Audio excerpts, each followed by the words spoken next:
OK. Donc, le petit vidéo rapide que je vous fais, c'est pour expliquer le bilan énergétique. En fait, le bilan énergétique, c'est une autre façon de trouver l'énergie nécessaire pour former, par exemple, du H2O. Dans ce cas-ci, là, on a une formation de H2O. Si on regarde l'équation qu'on a en exemple, vous pouvez suivre à la page 180-181 pour ces images et les exemples que je montre à l'écran. Donc, c'est la formation de H2O à partir de dihydrogène et de dioxygène. Donc, je pourrais utiliser des gaz, les mélanger ensemble pour former de l'eau. Maintenant, pour former cette molécule-là, je peux aller voir dans l'annexe 10 à la fin du cahier, si j'ai accès à cette annexe, et aller chercher la chaleur molaire de formation du H2O liquide. Bon, et aller trouver c'est combien de kilojoules par mol, et parce que j'ai 2 mols, je pourrais savoir combien d'énergie va être dégagée de cette réaction-là. Ou encore, je fais ce qu'on appelle un bilan. Un bilan, là, comme quand on fait, par exemple, un bilan de notre budget. Hein? Si j'ai mon budget, j'ai mon compte, par exemple, puis j'ai des rentrées, puis j'ai des sorties. Donc, j'ai de l'argent qui rentre parce que mon boss me paye pour le travail que je fais le week-end. Donc, j'ai de l'argent qui entre. Positif, je pourrais mettre un positif, j'ai un certain montant de dollars qui rentre, et j'ai aussi des dépenses, donc j'ai des sorties. Évidemment, je me retrouve dans le rouge quand j'ai trop de retrait qui se fait, quand je fais trop de dépenses pour la quantité d'argent qui est rentrée, mais je pourrais dire qu'à la fin de la semaine, je suis dans le négatif. Donc, mon bilan serait négatif. Par contre, si je dépense très peu mon argent, puis j'ai des bonnes payes, bien, je vais rester dans le positif. Mais c'est la même affaire avec une réaction chimique. D'un côté, j'aurai besoin d'énergie, c'est-à-dire j'aurai un gain en énergie pour briser des liaisons chimiques du côté des réactifs, et je vais faire des liens du côté des produits, ce qui libérera une certaine quantité d'énergie. Donc, vous allez voir que ça fait référence un petit peu comme un bilan plus-moins d'un compte épargne, ça va être un bilan d'énergie. Donc, j'aurai des plus d'un côté, j'aurai l'énergie dégagée ou les moins de l'autre côté, et je vais voir si j'ai plus d'énergie d'un côté ou de l'autre. C'est comme ça que je vais déterminer si la réaction sera exo et de combien. Donc, je retire ça. Comment je vais m'y prendre? Comment je vais faire pour faire ça? D'abord, il faut que je regarde qu'est-ce que j'ai comme réactif. OK? Donc, qu'est-ce que j'ai du côté des réactifs? Et là, j'ai souvent plusieurs molécules. Ça arrive que j'ai un seul réactif, mais des fois, j'en ai 2. Et il faut que je décortique ces molécules-là, puis que j'analyse c'est quoi les liaisons qu'il y a entre ces molécules-là. Donc, ici, vous avez l'image suivante, qui sont les différents réactifs de la réaction de formation de l'eau. Donc, vous avez 2H2 qui est ici, donc 2H2, puis une molécule de O2. Ces molécules-là, on vous les a dessinées de 2 manières dans le cahier, soit en petites boules bâtonnets, ou on les a dessinées comme ça, avec des petits liens très simples, qui, en passant, vous est toujours, et je dis bien toujours, fournis lors des exercices et même lors des examens. Fait que là, si vous n'êtes pas sûr s'il y a une liaison entre les atomes, vous allez les voir, les liaisons. Donc ici, j'ai 2H2, donc j'ai 2 molécules de dihydrogène et une molécule de O2. On les représente à la manière numéro 2, qui est beaucoup plus simple. Et là, ce que je m'aperçois, c'est que j'ai des liens ici. J'ai une liaison comme ça entre, je vais faire d'une autre couleur, entre H et H, j'en ai même 2.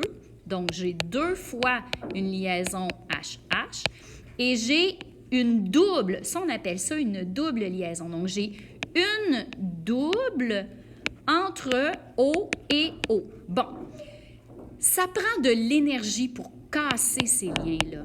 Okay? Une réaction, c'est très rare que c'est spontané. Toute réaction chimique nécessite un petit peu d'énergie qu'on appelle l'énergie d'activation. Même pour une combustion, même s'il y a beaucoup d'énergie qui est perdue, il y a quand même un petit peu d'énergie qui est nécessaire pour la déclencher, cette réaction chimique-là. Des fois, c'est juste brasser. Hein? Ça pourrait être juste brasser un peu l'acide et la base pour créer sa neutralisation. Donc, ce n'est pas une très grande quantité d'énergie des fois qui est impliquée pour briser les liens, mais il y en a quand même tout le temps. Donc, moi, ce que j'ai fait, c'est que, en fait, sur quoi je vous demande de mettre l'emphase, c'est ça ici. L'énergie est toujours, et je répète, toujours absorbée pour briser les liens. Et comment je vais faire pour savoir c'est quoi la quantité d'énergie reliée à un lien entre HH, comme j'en ai 2, je devrais faire x2, et combien d'énergie pour briser un lien OO, qui est un double lien, bien, il existe, encore une fois, un annexe dans lequel on vous donne ces énergies-là.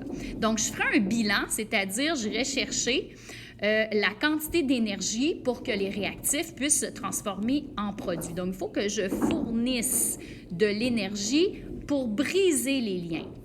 Ensuite, évidemment, une fois qu'ils sont brisés, pendant une fraction de seconde, ben, les atomes sont tous séparés comme ça avant de se replacer en molécules. On comprend qu'on va former de l'eau ici, puis que dans une fraction de seconde, bien, on n'aura plus 4 H d'un côté puis 2 O de chaque barre. Ils vont se relier ensemble, hein, parce que dans une réaction chimique, vous l'avez appris en 4e secondaire, qu'il y a réorganisation des atomes et création de nouvelles molécules. Donc, je m'en vais du côté des produits. Dans le côté des produits, j'ai 2 molécules d'eau qui est formée lors de cette réaction-là. L'énergie sera dégagée par la formation de nouveaux liens et ça sera toujours le cas. Toujours dégagé du côté des produits. Donc, dégagé perdu, l'énergie sera, la quantité d'énergie en kilojoules sera négatif. Et du côté des réactifs, on a besoin d'énergie. L'énergie est absorbée, donc j'aurai un côté positif, un peu comme votre bilan de compte épargne. J'ai un côté plus, j'ai un côté moins et je dois faire le bilan des deux. Maintenant, comment faire pour trouver l'énergie dégagée par ces nouveaux liens? Bien, je devrais, et là, on vous le montre sous forme de molécules toutes bien dessinées, mais c'est plutôt de la deuxième manière qu'on vous le montrera. Et je répète qu'on vous les donne, les molécules. Okay? Donc, les molécules seront dessinées pour vous. Vous avez juste à regarder combien de liens différents se forment. Donc, d'abord, c'est les liens entre O et H, O et H, O et H, O et H. Donc, finalement, j'ai 4 fois des liens simples entre O et H. Et j'irai voir, encore une fois, dans un annexe, à la fin du cahier, pour voir la formation d'un lien entre le O et le H, ça implique combien d'énergie. Donc, je vous montre un peu qu'est-ce que ça donne à la diapo suivante, mais la chose à retenir pour cette première diapo-là, c'est que les atomes libres peuvent maintenant s'unir et former de nouvelles molécules. Et lorsqu'on forme des nouvelles molécules, on libère de l'énergie. Donc, d'un côté, on absorbe et de l'autre côté, on dégage. Vous avez la théorie ici. Donc, je vous explique ça dans quelques petites secondes. OK, donc je poursuis. Il y avait quelqu'un qui voulait rentrer dans ma classe. Je me suis déplacée, d'où le petit délai, désolé.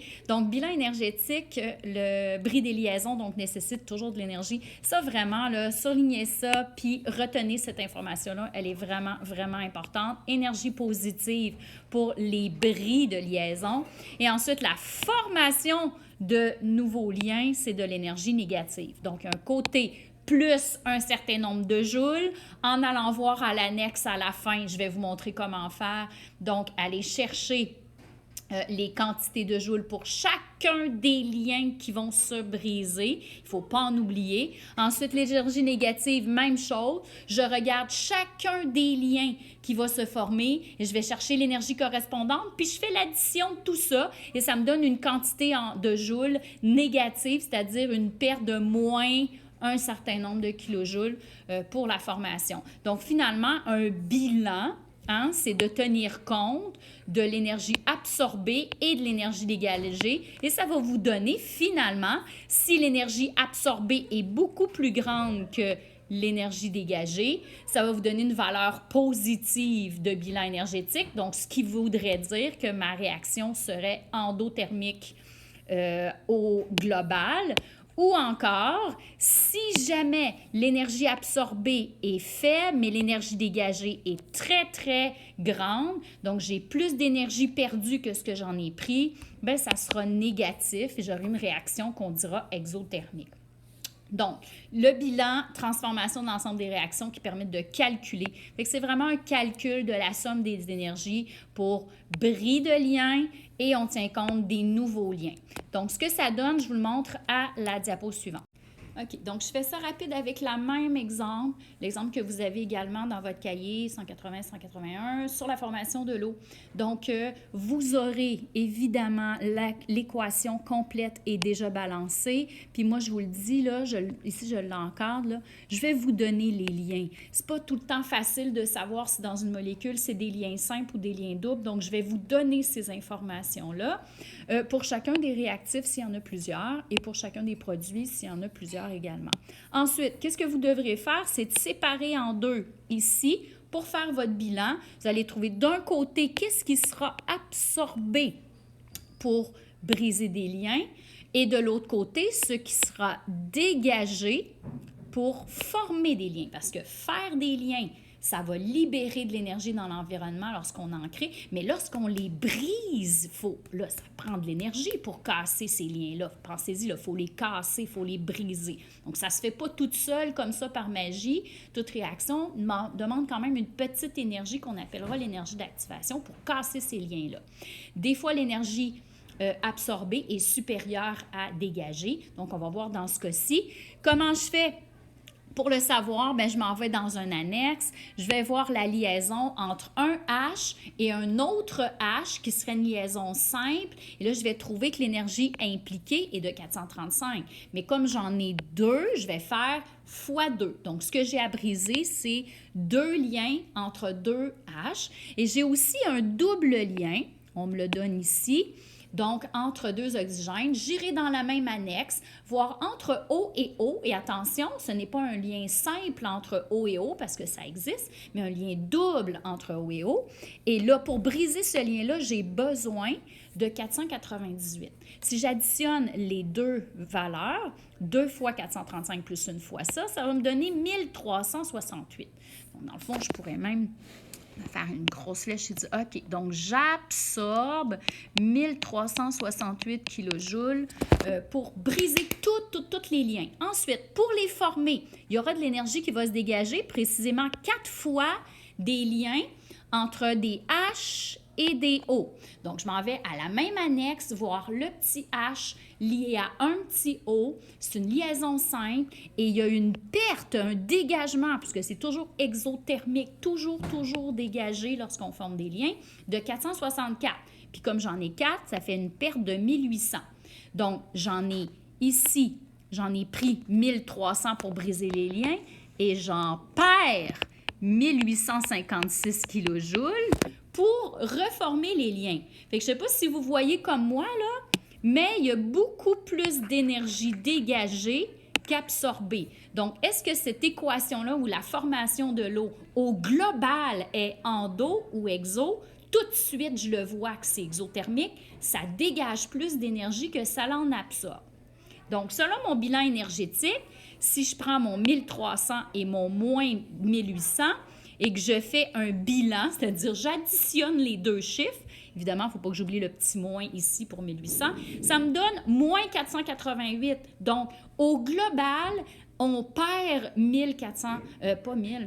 on perd 488 kJ lors de cette réaction-là. Et je vous ferai remarquer que le 488 kJ, je n'ai pas le droit de dire par mol. Je ne peux pas dire par mol parce qu'en fait, j'ai considéré deux molécules de H2O qui se forment et tout ce qu'il faut pour faire deux molécules de H2O. Donc, je pourrais dire en réalité que c'est pour 2 mols, j'ai perdu 488. Donc, voilà, ça ressemble un peu à ça, ce que vous aurez à faire. Dans Option Science, c'est juste que la réaction est différente. Considérez les produits, les réactifs, on calcule chacun des liaisons, on fait une addition pour trouver, y a-t-il plus d'énergie dégagée ou plus d'énergie absorbée? Est-ce qu'au global, c'est endo ou au global, c'est exo?